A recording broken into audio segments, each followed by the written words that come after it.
What's going on, YouTube? Uberman here. So Uber tends to push this theory that the cheaper the rates are, the more passengers will ride on the Uber platform and the more money drivers will make.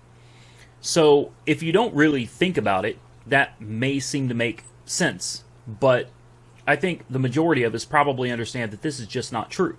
So this video is not directed to the people that already know better. This video is directed to people that may have just read what Uber said and believed it because you trust the company.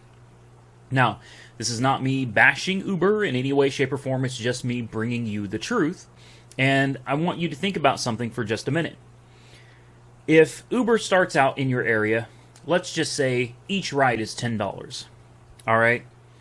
So Uber comes in a while later, 6 months, a year later, and they drop the rates to $5, and they tell you, hey, we're cutting rates by 50% from 10 to 5, but it's going to make you more money because you're going to take more passengers.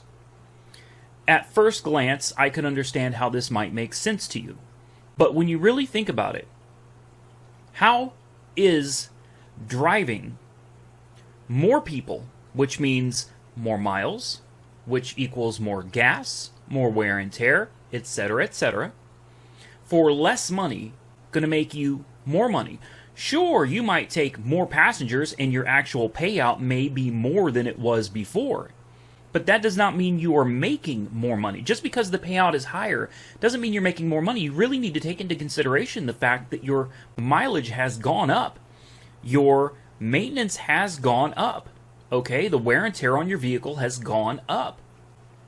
And it doesn't matter to Uber, because Uber is going to make more money by lowering rates. Now, I know you're probably wondering, well, how is that possible, right? How can Uber make more money by lowering rates, but we can't? Well, because Uber assumes none of the risk, none of the liability. See, Uber has no money invested in your car.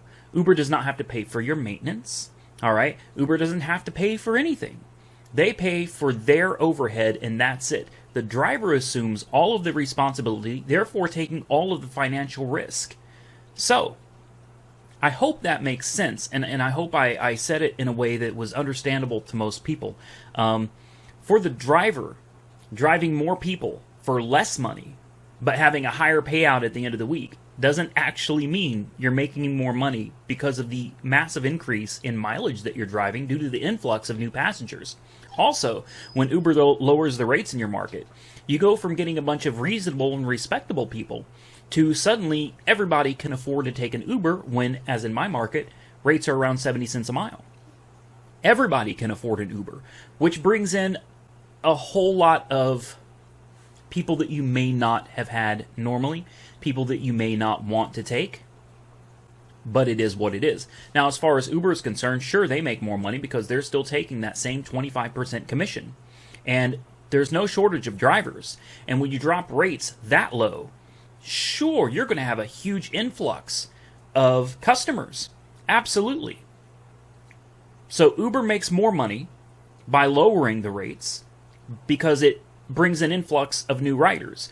Drivers actually lose money because you're having to take those passengers, you're taking more passengers, which equals more mileage and more maintenance and more wear and tear. So with that being said, I want to cut this video, so I don't want to keep reiterating the same thing over and over. I really just want to drive home what I'm trying to say, and I really hope that that you can understand what I'm trying to tell you, and maybe that's something you need to think about either before signing up for Uber or if you're currently driving for Uber.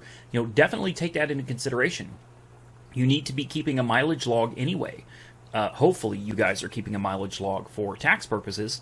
You need to really look into that and figure out what your per mile or approximate per mile cost to operate your vehicle is.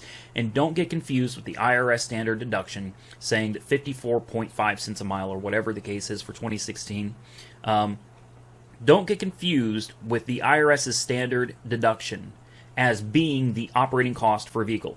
And for those people that comment on my videos regularly talking about, it's 54 cents a mile, that's the IRS's standard deduction, which means that's what it costs. You cannot put, even if you have one driver with two of the exact same cars, you could drive those cars exactly the same way, and the cost for maintaining each car would vary. If nothing else, it could vary based on wind speed one day versus wind speed the next day. All right. It could be raining one day, maybe not the next. Fuel efficiency, maintenance, everything will change, even if you are one driver driving the same two vehicles on different days. There is no possible way to come on here and tell anybody what their cost of operating a vehicle is. It's not possible. So don't do it. Just don't bother with those stupid comments anymore, okay?